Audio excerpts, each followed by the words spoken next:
여러분, 멸망당하고 이스라엘에 남아있는 백성들이 그 당시 이스라엘에 남아있던, 그죠? 그 예루살렘에 남아있던 이방 사람들의 습관, 이방 사람들이 섬기던 신, 그들의 문화, 다 이방적인 요소, 하나님 거라고는 하나도 없단 말이에요.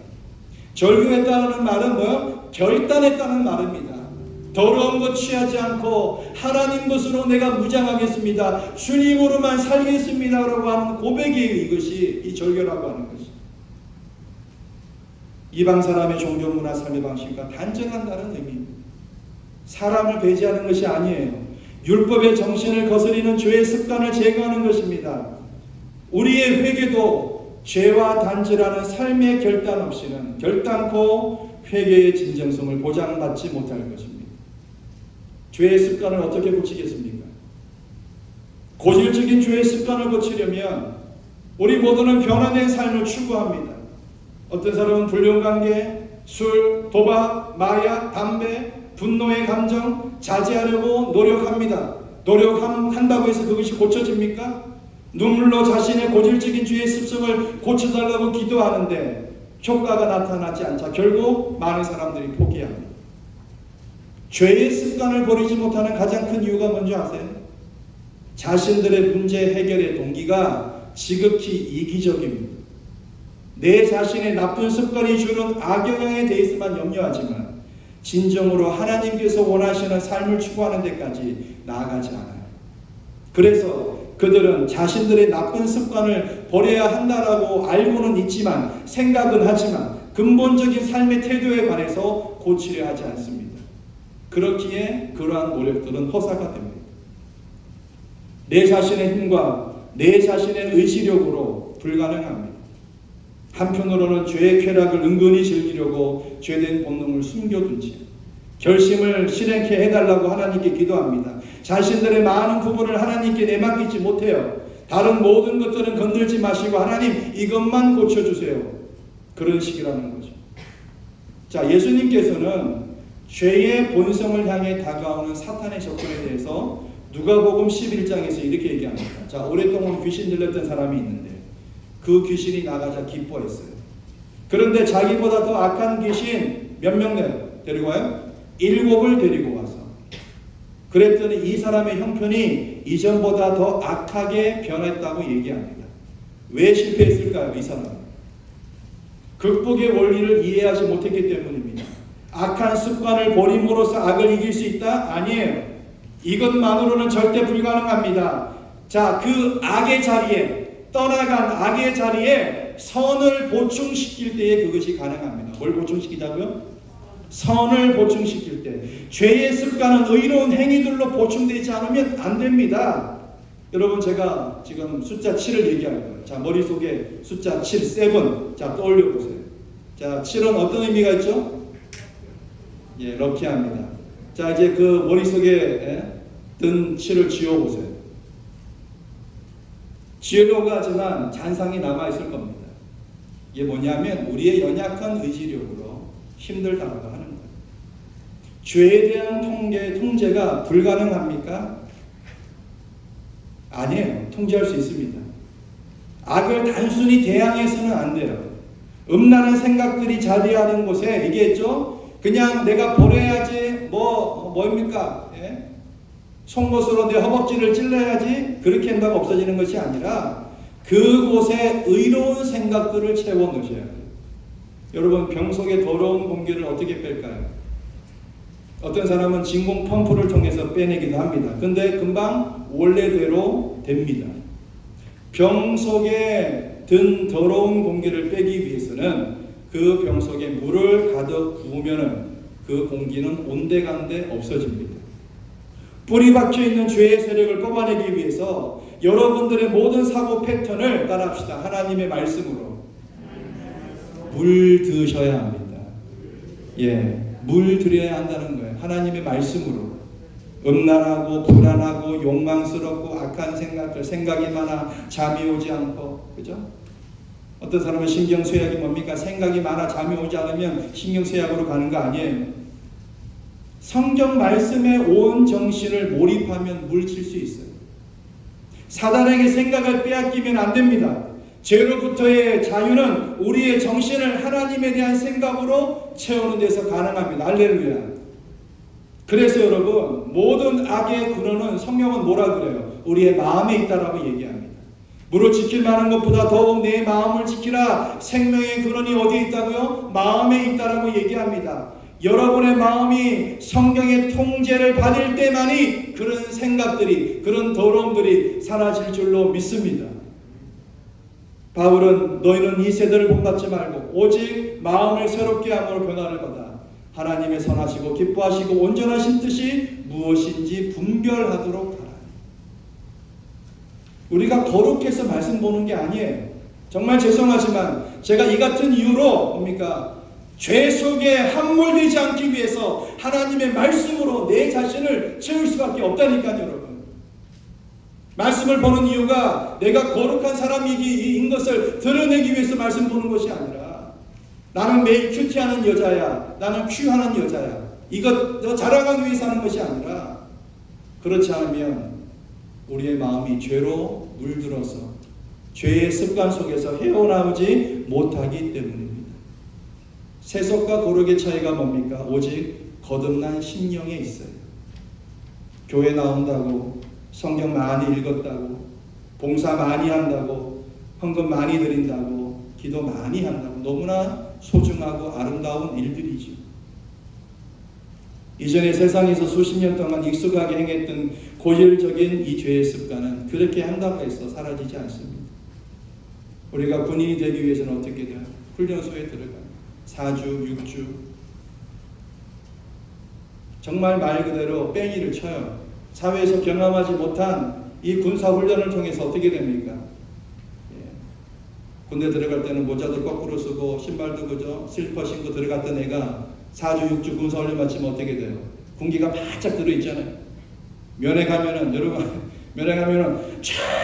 상! 보셨어요?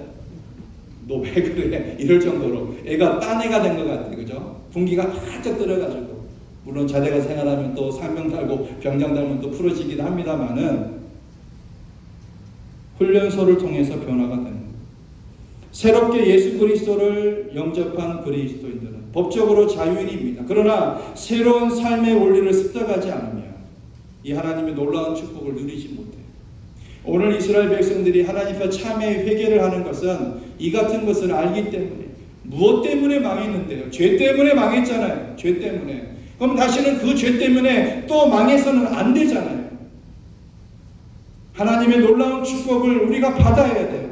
세상 사람으로, 하나님의 사람으로 살아가야 하는데 그렇지 못하다면 우리 얼마나 안타깝습니까? 무엇을 준비해야 할까요? 따라합시다. 마음을 파괴하는데 영적인 무기가 준비되어야 합니다. 어떤 무기요? 고린도후서 10장 이렇게 얘기합니다. 우리가 육체에 있어 행하나 육체대로 싸우지 아니한 우리의 싸우는 병기는 육체에 속한 것이 아니 오직 하나님 앞에서 견고한 진을 파하는 강력이라. 모든 이론을 파하며 하나님 아는 것을 대적하여 높아진 것을 다 파하고 모든 생각을 사로잡아. 따라합시다. 예수님께 복종케 하니. 자, 제 손을 여러분, 자, 모든 생각을 사로잡아. 절 따라서.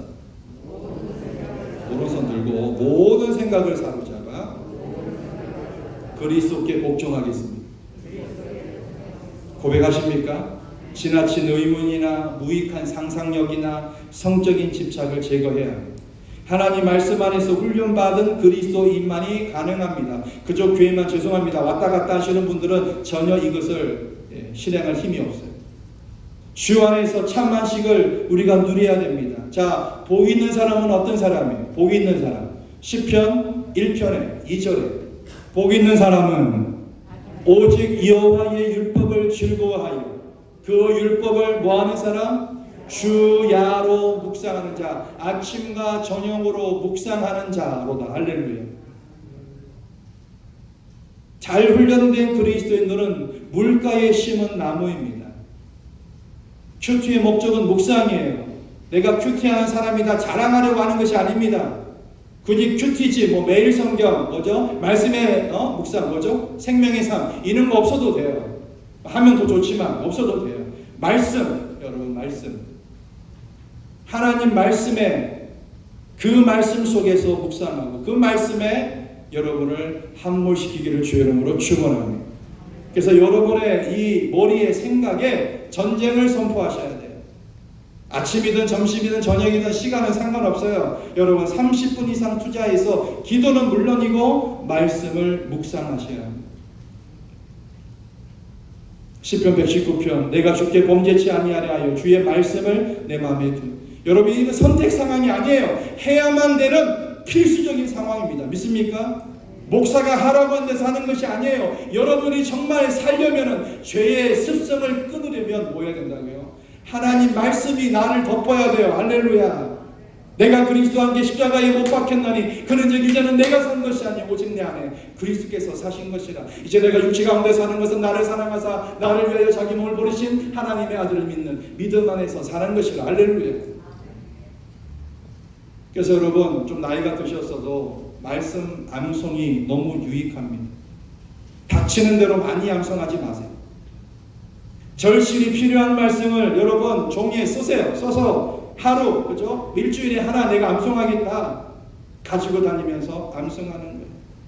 나의 계명을 가지고 지키는 자라야 나를 사랑하는 자니 나를 사랑하는 자는 내 아버지께 사랑을 받을 것이요 나도 그에게 나를 나타내요 그에게 나도 그를 사랑하여 그에게 나를 나타내리. 이 말씀이 계속 나를 생각과 마음과 행동을 붙잡게 하셔야 합니다. 그것으로 인해서 하나님께서는 여러분의 마음속에 떠오르는 더러운 생각들을 제거시켜 주실 것입니다. 여러분의 습관적인 죄를 끊을 수 있는 분은 오직 성령 하나님 뿐이신 줄로 믿습니다. 그래서 우리가 참 안식을 누리셔야 합니다. 오늘 이스라엘 백성들은 하나님 앞에 나와서 그 같은 곳으로 주께 나와서 고백합니다. 율법의 정신을 거스리는 이 죄의 습관을 끊어버리고자 주 앞에서 기도하며 참회하고 있는 것입니다.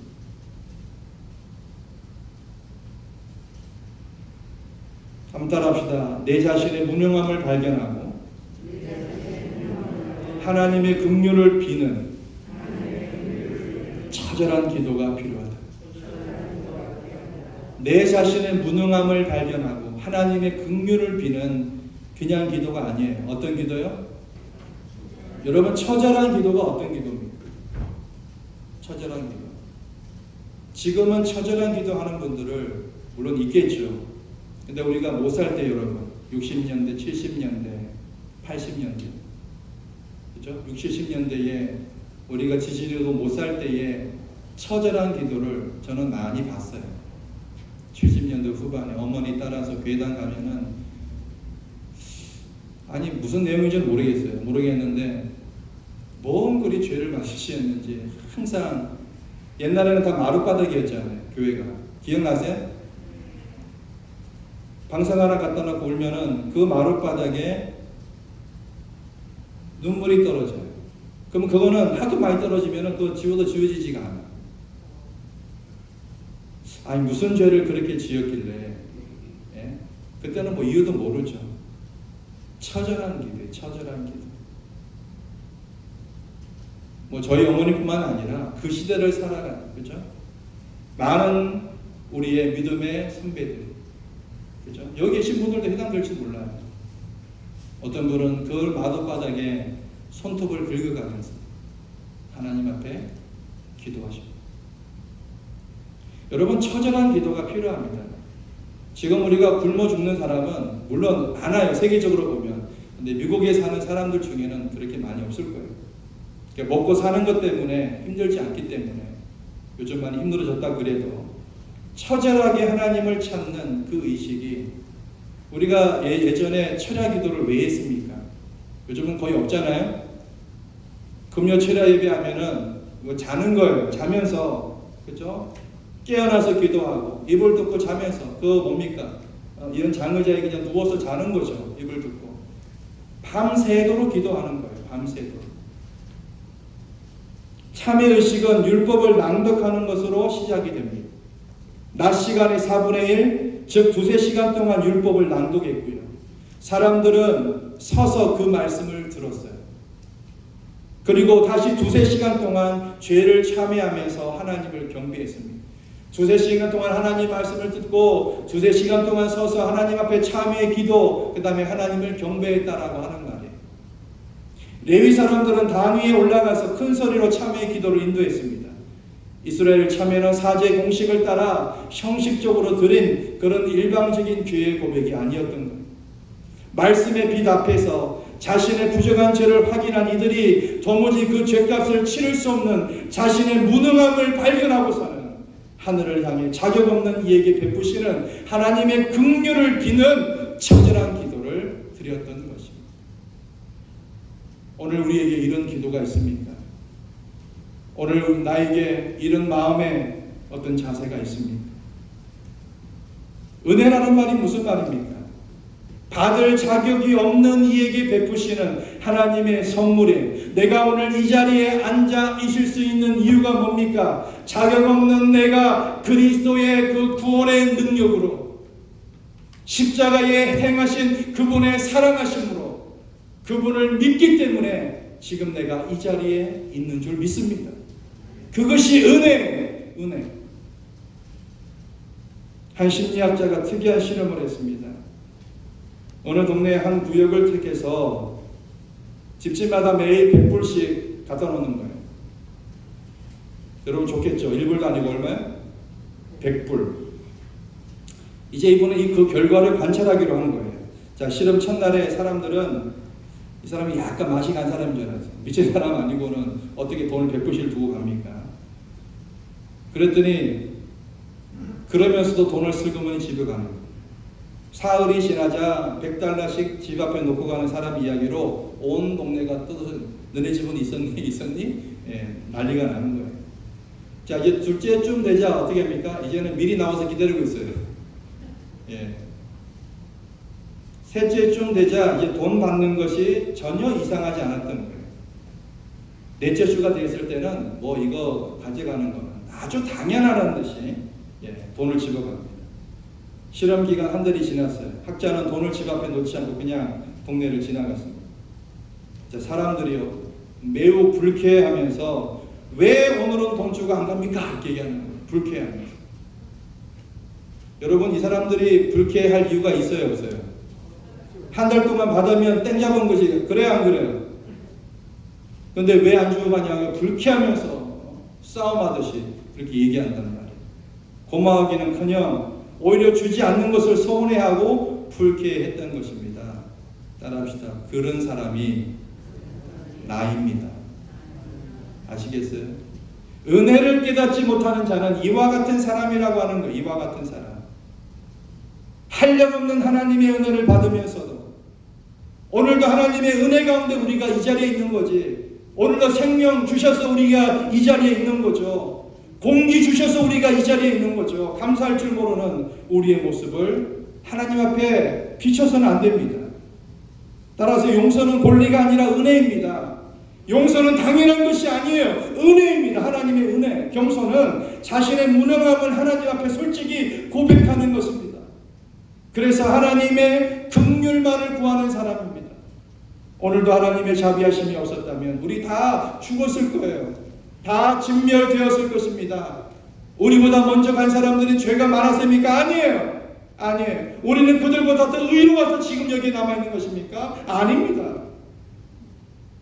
하늘을 향해 자격 없는 이에게 베푸시는 이 하나님의 긍휼을 비는 처절한 기도가 필요합니다. 여러분 자녀가 잘 되시기를 원하시죠? 기도 제목이 있으시죠? 우리가 하나님 앞에 정말 간구하는 기도 제목이 있습니다. 처절한 기도. 하나님 보시면 됐다. 그만하면 내가 너를 인정할게. 이런 마음의 은혜의 감사와 처절한 기도가 있는 여러분 되기를 주의 이름으로 축원합니다. 말씀 맺죠. 오늘 우리가 하나님을 아는 것은 하나님을 어때요? 체험적으로 아는 걸 얘기합니다. 율법의 정신을 거스는 죄의 습관을 제거하시고 내 자신의 무능함을 발견하고 하나님의 긍휼을 비는 처절한 기도가 있는 귀한 여러분 되기를 주의 이름으로 축원합니다. 하나님 아버지, 말씀에서 하나님을 아는 지식을 주시고 말씀으로 저희들의 삶을 고쳐 주시옵소서. 예수님의 이름으로 기도합니다. 아멘.